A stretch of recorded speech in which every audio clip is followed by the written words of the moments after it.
विद्यार्थियों को success channel में स्वागत है। मैं के सर आपको ईवीएस में आज भोजन और पोषण के बारे में आज बताने जा रहे हैं। तो सभी विद्यार्थी सक्सेस पॉइंट चैनल से जुड़ जाएं और इस वीडियो को अधिक से अधिक शेयर करें। हमारे जितने भी सीटेट जुलाई की जो छात्र तैयारी कर रहे हैं तो एकदम निश्चित रूप से आप लग जाइए कि हमें शेष 25 दिन आपको पास समय बचा हुआ है। वह 25 दिन को हम लोग किस प्रकार से एनालाइज करें जिसका वो रिजल्ट बेहतर हो सकता है। जो समय शेष बचा है उसमें मॉक टेस्ट लगाइए, रिवीजन करिए, क्वेश्चन को ज़्यादा एनालिसिस करिए, जो भी डॉट है उन क्वेश्चन के साथ साथ उस डॉट को भी क्लियर करते चलिए, जिससे आपकी तैयारी और बेहतर हो सकती है। तो आज हम भोजन और पोषण के बारे में पढ़ेंगे और उनके साथ में बहुत सारे ऐसे मुद्दे के बारे में चर्चा करेंगे। तो चलिए इस वीडियो की हम लोग शुरुआत करते हैं भोजन और पोषण के बारे में। देखिए, भोजन और पोषण हमारे शरीर के लिए भोजन क्या है, हमारे शरीर के लिए भोजन क्या होता है। देखिए, भोजन हमारे शरीर के लिए एक ऊर्जा का काम करता है। आपको क्वेश्चन भी आया था अगले टेस्ट में, जो है हमारे शरीर में जो भोजन होता है। देखिए, भोजन क्या है कि हमारे शरीर में एक भोजन जो ऊर्जा का काम करता है। जैसे हमारे अगर भोजन करते हैं उससे हमें ऊर्जा मिलती है, शरीर में बहुत सारे ऊर्जा प्रदान होती है। जो हमारे शरीर में 20 प्रकार के अमीनो अम्ल पाई जाती है। देखिए, अगर 20 प्रकार के अमीनो अम्ल पाई जाती है तो उसमें 20 जो होते हैं 10 हमारे भोजन से मिलते हैं और 10 हमारे शरीर में ही पाई जाती है। तो कुल मिलाकर जो है 20 अमीनो अम्ल से बना हुआ जो हमारे प्रोटीन से भाग है, जो ये बात बताई जाती है। तो देखिए, जो आहार हमारा क्या, जो आधार होना चाहिए, जो इसी बात के बारे में आज हम लोग डिस्कस करेंगे आप लोगों के बीच में। तो चलिए इस वीडियो में ये सभी मुद्दों को चर्चा करते हैं। और देखिए, भोजन की अगर बात किया जाए तो सबसे पहले भोजन की बात किया जाए तो देखिए, भोजन के बहुत सारे ऐसे पदार्थों को जो हमारे खाने के योग्य होते हैं, जिससे हमें कई तरह के प्रोटीन मिलती है। बहुत सारे ऐसे पदार्थों को खाने से भोजन हमारा क्या ऊर्जा का साधन है, जिससे ऊर्जा मिलने से हमारे शरीर में एक ताकत मिलती है, एनर्जी मिलती है, जिससे हमें कई तरह के ऐसे पोषक तत्वों के द्वारा उसे ऊर्जावान बनाई जाती है। देखिए, बहुत सारे ऐसे वस्तुएं जो हमारे ये जो जितने भी भाग हैं ये सभी जो है खाई जाती हैं। जो भी जितने भी पार्ट्स हैं ये सभी जो हमारे भोजन के लिए आवश्यकता होती है। जो भोजन के लिए क्या क्या आवश्यकता है, जो हमें भोजन से क्या क्या मिलती है, कौन सी है, बहुत सारा ऐसे जो हमारे पोषक के तत्वों के लिए जो भोजन हमें जो शरीर के लिए लाभदायक बनाती है, जो शरीर के लिए वो लाभदायक बनाता है, शरीर के लिए लाभदायक बनाती है, जो एक महत्वपूर्ण सेशन होती है।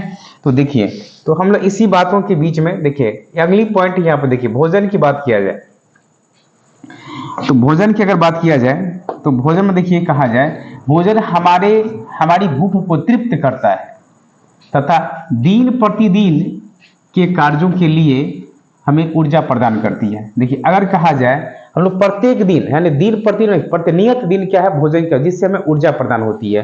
तो अजय हमें इसके भूख शांत करने के लिए, जो अच्छा महसूस करने के लिए इन अवसरों को ये बातों भोजन सेवन करना जरूरी होता है। देखिए, भोजन बहुत ही साधन जरूरी होता है कि भोजन हमें शरीर आहार पोषक तत्व और ऊर्जावान बनाती है। अब देखिए, हमारे भोजन के जो कार्य कौन कौन है। भोजन हमें कार्य करने के लिए ऊर्जा प्रदान करती है। देखिए, अगर भोजन के कार्य करने के लिए हमें क्या मिलेगी, ऊर्जा प्रदान होती है। ये चीज को ध्यान रखना। भोजन से ऊतक यानी टिश्यू के विकास और उनके निर्माण में मदद कर मिलती है। देखिए, अगली पॉइंट है, आपको ध्यान दीजिए। अब देखिए, हमारे शरीर में हजार छोटी छोटी कोशिकाओं से बना हुआ है, जो शरीर की विकसित होने वाले कई कोशिकाओं की आवश्यकता होती है। इन नई कोशिकाओं के निर्माण के लिए हमें भोजन की आवश्यकता होती है। देखिए, शरीर की संरचना जो बनाई थी छोटी छोटी कोशिकाओं के द्वारा जो हमारी संरचनाएं बनाई जाती है। शरीर की संरचना जो हमारी छोटी छोटी कोशिकाओं को सेल के द्वारा बनाई जाती है, जो मुख्य रूप से भी भोजन का भी आवश्यकता होती है। जबकि भोजन जो है हमारे शरीर के लिए ऊर्जावान बनाती है, जो हमें बेहतर बनाने का यह प्रयास किया जाए। देखिए, यहाँ पे कहा गया शारीरिक विकास अतिरिक्त के नई कोशिकाओं की आवश्यकता मृत तथा क्षतिग्रस्त कोशिकाओं को प्रतिस्पर्धायित करने के लिए भी अब जरूरत होती है। अब देखिए, अगला का भोजन न केवल ऊतकों के विकास में सहयोग करता है बल्कि उनके पुनर्निर्माण में सहायक होते हैं। देखिए, अगर निर्माण होने की अगर बात किया जाए तो उसे बार बार क्या होता है, निर्माण करना यानी पुनः रिपीट करने की अगर बात किया जाता है। छात्रों को हमें अपने आप में अवलोकन किया जाता है, जिससे छात्र को कई व्यतीत रूप में, जिससे छात्रों को अपने क्रिया के द्वारा समझना, व्यतीत करना, जिससे छात्रों में जो अवलोकन किया जाता है, अगर हम अवलोकन करते हैं छात्रों के बीच में तो उसे कई संसाधन बनाई जाती है। अगर कहा जाए संसाधन एक हमारी है जो भोजन के रूप में हमें पुनः निर्माण किया जाता है, इस चीज को ध्यान रखना है। देखिए भोजन जो है रोगों से लड़ने के लिए या शक्ति प्रदान करने के लिए काम करते हैं। देखिए अगर कहा जाए भोजन रोगों के लड़ने के लिए शक्ति का प्रदान करता है। सदैव अगर रोग जीवाणुओं के कारण होते हैं, जो हमें भोजन खाते वह हमें रोगों से सुरक्षा प्रदान करता है। यदि हम बीमार पड़ जाते हैं तो भोजन हमें बीमारी से बाहर निकालने में सहायता भी करता है। देखिए अगर कहा जाए ये भी बात होता है, भोजन शरीर की क्रिया को समान बनाए रखने में भी सहायक होती है। देखिए अगर शरीर में अगर कहा जाए समान बनाने के बहुत ऐसे तत्व होते हैं, उन चीजों को ध्यान रखना है। देखिए अगर कहा जाए कि हमारे शरीर में जो पोषक तत्व होते हैं, हमारा हृदय रक्त के प्रवाह को बनाए रखता है, भी क्या भोजन के द्वारा मिलता है। हमारे अंदर उदर यानी पेट में पाचन क्रिया भी चलती रहती है। हमारे फेफड़े वायु शोषण करते रहते हैं। यह सब किसके द्वारा? भोजन के काम है।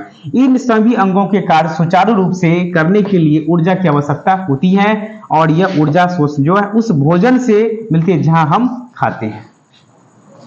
तो हमें हर चीजों की अगर बात किया जाए तो ऊर्जा एक हमारी जो संसाधन है जिसके द्वारा कई रूपों में हमें मिलती है आपको।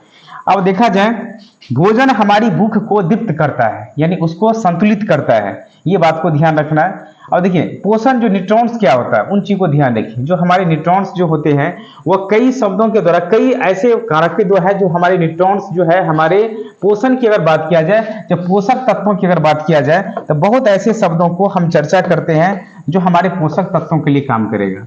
देखिए जो हमारा न्यूट्रॉन्स है जो पोषक तत्वों के लिए जो है यह काम करेंगे।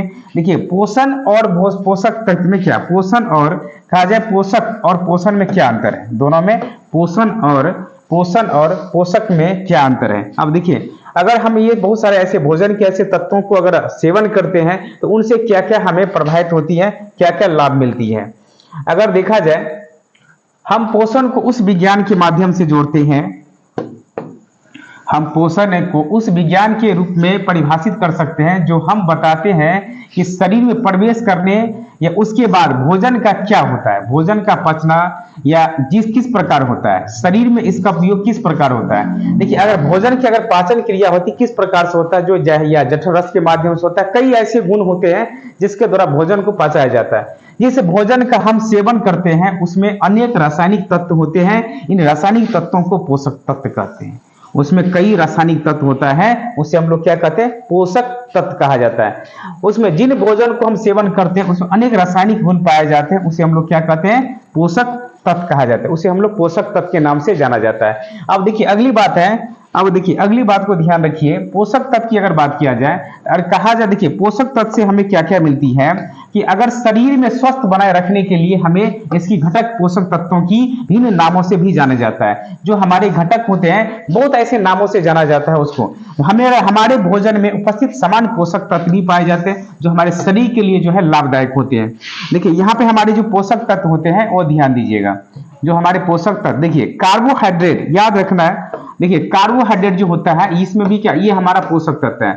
ये जैसे हो गया चावल है, आलू है, ये सभी ऐसे कुछ पदार्थ होते हैं जिसमें कार्बोहाइड्रेट पाई जाती है। देखिए प्रोटीन शरीर में जो है ऊर्जावान यानी ऊर्जा का काम करता है प्रोटीन, और ये हमारे शरीर में ऊर्जा का निर्माण करता है, शरीर में ऊर्जा का निर्माण करता है। जो एमिनो अम्ल जो है, जो पूछ दिया जाए कि एमिनो अम्ल की भाग होती है, जो एमिनो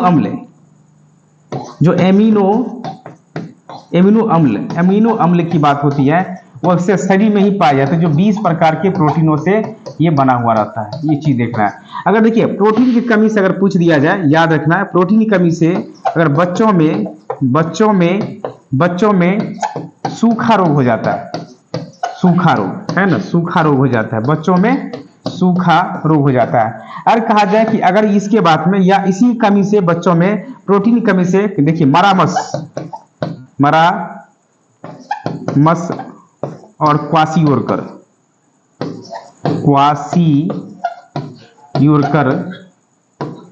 नामक आपको रोग होता है।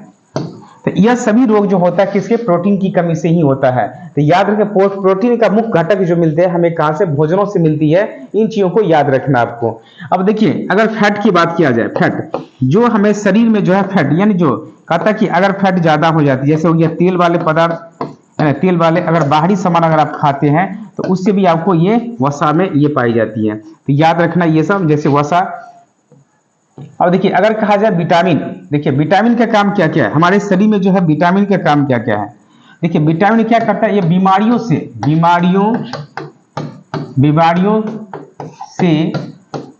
लड़ता है और रोगों से बचाता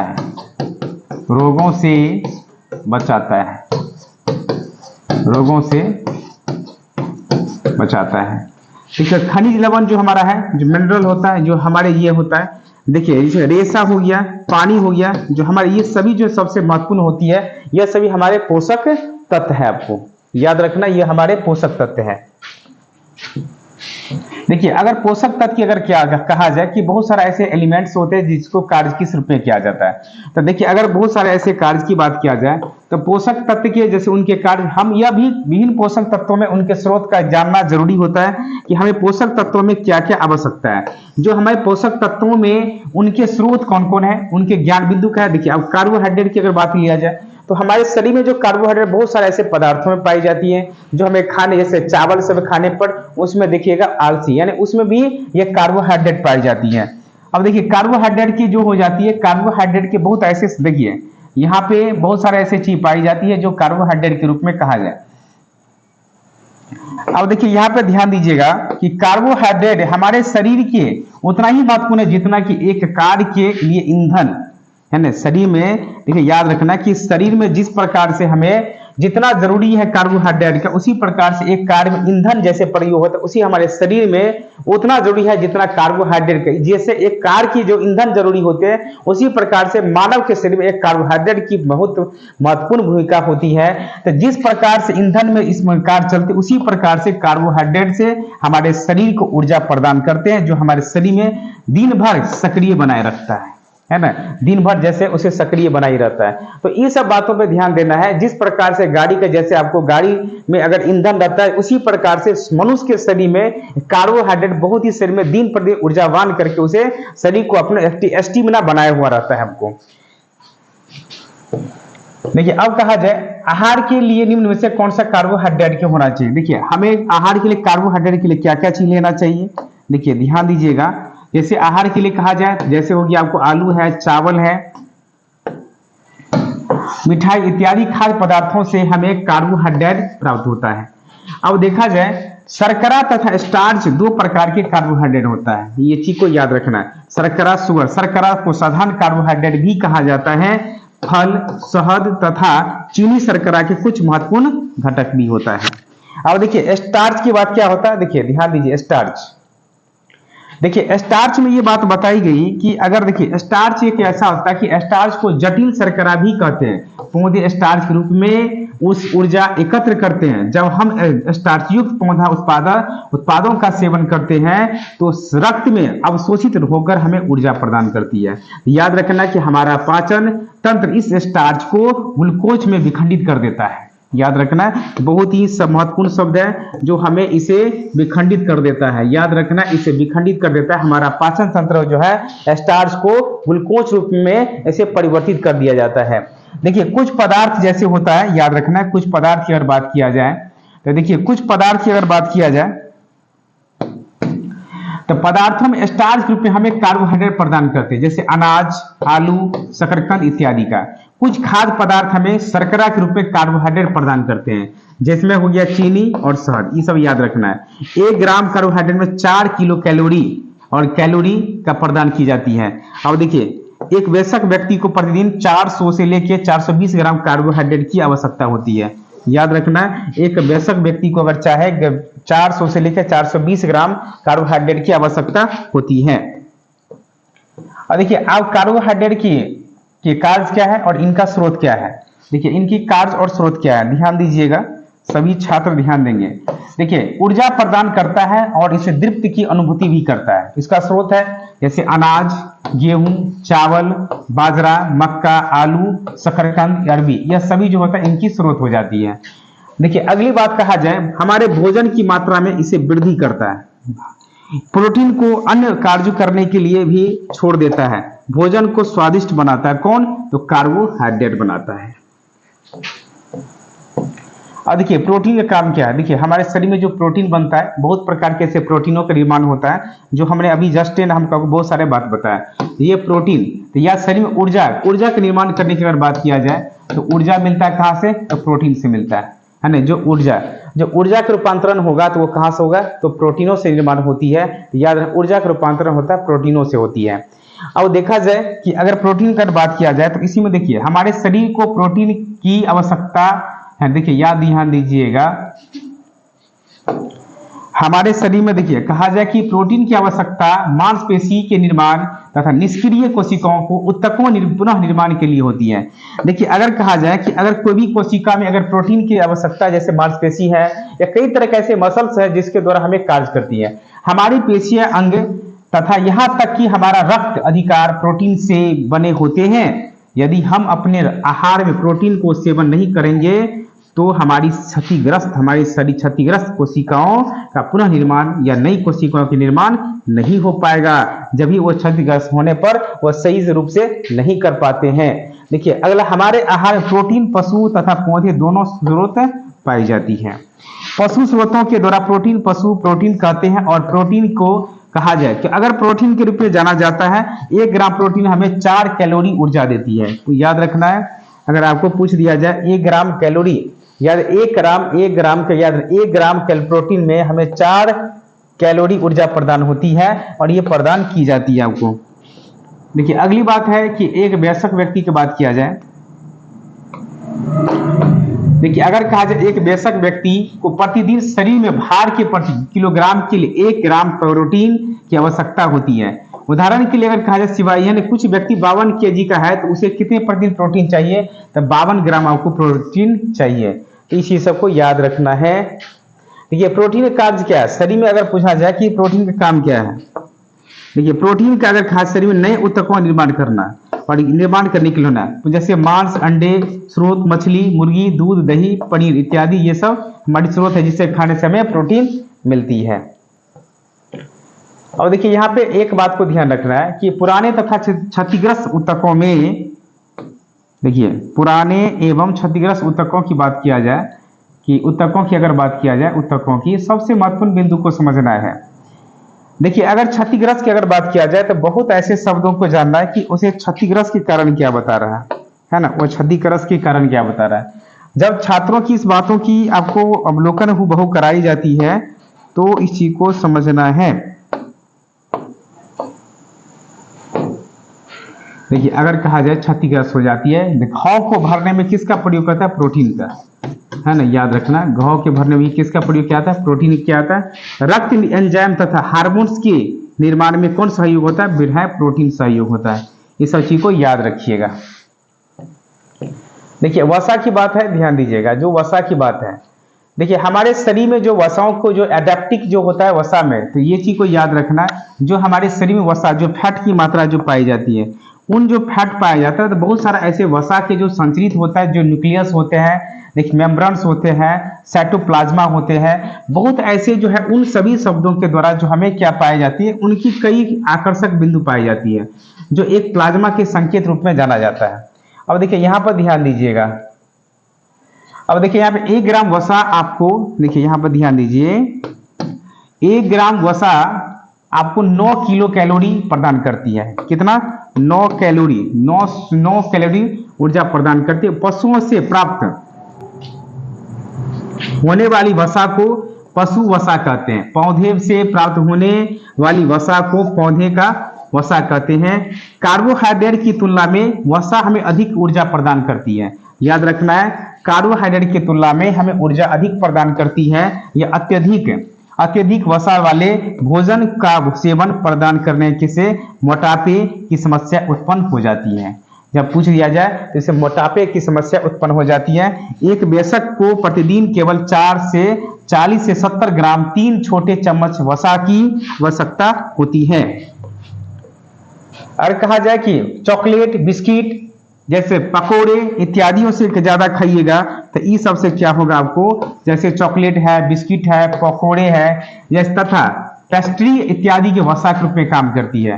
देखिए वसा के कार्य क्या क्या है, ऊर्जा प्रदान करते हैं। वसा ऊर्जा के संद्रारित सहन सांद्रित स्रोत कहा जाता है। मक्खन, घी, मूंगफली का तेल, नारियल का तेल, वनस्पति का तेल है ना, ये सभी जो है वनस्पति का तेल, यह सभी जो है भोजन के, और चॉकलेट, ये सभी किसका, ये हमारा स्रोत है वसा के लिए, ये स्रोत का काम करती है। देखिए इसी में अगर बात किया जाए तो देखिए यह हमारे शरीर को गर्म रखती है, याद रखना, ये हमारे शरीर को क्या रखती है, तो ये हमारे शरीर को गर्म रखती है। यह वसा में घुलनशील विटामिन कौन होता है, ए, डी, ई के एडेक्ट, याद रखना है वसा में। और जल में अगर पूछ दिया जाए तो बी और सी हो जाता है। देखिए अगर कहा जाए ऊर्जा की अगर बात किया जाए, ध्यान दीजिएगा ऊर्जा की बात, तो अगर ऊर्जा की अगर बात किया जाए तो सबसे पहले हमको ये ध्यान देना है, हमारे शरीर में के नाजुक अंगों जैसे हृदय, लीवर और शरीर के कंकाल तथा मांसपेशियों को सुरक्षा प्रदान करती है, भोजन को स्वादिष्ट बनाती है। जितने भी भोजन होता है उनको स्वादिष्ट बनाने का काम किसका रहता है, तो ये सभी काम किसके हैं, तो ये सभी काम अगर पूछ दिया जाए तो ये सब काम आपको है हमारे शरीर के है वसा का काम करता है, जो हमें प्रोटीन निर्माण करता है। देखिए यहाँ पे क्वेश्चन सभी छात्र देखेंगे। देखिए निम्नलिखित में से कौन सा वाक्य संतुलित आहार को पोषित करता है। देखिए एक ऐसा आहार जो अच्छी तरह से पकाया नहीं गया और उसमें उचित मसाला हो। एक ऐसा आहार जिसमें उचित मात्रा में सही पोषक तत्व हो। एक ऐसा आहार जो स्वादिष्ट हो, एक सामूहिक हो। देखिए एक ऐसा आहार होना चाहिए, याद रखना कि जो हमें आहार जिसमें उचित मात्रा में पोषक सभी होना चाहिए। ऑप्शन नंबर कौन हो जाएगा, डी नंबर आपको। और देखिए यहां पर ध्यान दीजिएगा, बहुत ही महत्वपूर्ण क्वेश्चन है, इस चीज को ध्यान रखना है। देखिए यहाँ पे कह रहा है कि शरीर की वृद्धि और विकास के लिए इनमें से किस आवश्यकता होती है। तो देखिए किसका, प्रोटीन है, कार्बोहाइड्रेट है, खनिज है और ये विटामिन है। तो देखिए हमारे शरीर में अगर वृद्धि के लिए अगर सबसे महत्वपूर्ण हो जाते कौन सा, खनिज। हमारे शरीर में वृद्धि के लिए कौन हो जाती है, खनिज आवश्यकता हो जाती है। देखिए कार्बोहाइड्रेट का सबसे सरल रूप क्या होता है। देखिए कार्बोहाइड्रेट को अगर सबसे सरल रूप अगर पूछा जाए तो उसे क्या ग्लैक्टोज के रूप में परिवर्तित किया जाता है। याद रखना है ये किस रूप में, तो ग्लैक्टोज के रूप में परिवर्तित किया जाता है। और देखिए यहाँ पे अब देखिए सोयाबीन किस प्रकार सबसे अच्छा स्रोत है। याद रखना है सोयाबीन सबसे अच्छा स्रोत, यदि सोयाबीन किस का सबसे अच्छा स्रोत है। देखिए वसा है, प्रोटीन है, कार्बोहाइड्रेट है, खनिज लवण है। तो सबसे ज्यादा क्या मिलते हैं, याद रखना है सबसे ज्यादा, याद रखना है सबसे ज्यादा इसमें क्या मिलेंगे, तो आपको क्या मिलेंगे, प्रोटीन सबसे ज्यादा है ना, सोयाबीन में क्या मिलता है, प्रोटीन मिलता है आपको। तो आप लोग ने इस सेशन को आपने पढ़े, इसमें बहुत सारे ऐसे चीज को आपने पढ़े हैं। तो भोजन और पोषण की वीडियो आपको कैसी लगी कमेंट करके जरूर बताइएगा। आप सभी विद्यार्थियों को सीटेट जुलाई के लिए आगामी एग्जाम के लिए शुभकामनाएं। आपके एग्जाम उज्जवल भविष्य के लिए अच्छा ही होगा। आप सक्सेस पॉइंट से जुड़ने के लिए सभी विद्यार्थियों को नमस्कार, जय हिंद, जय भारत।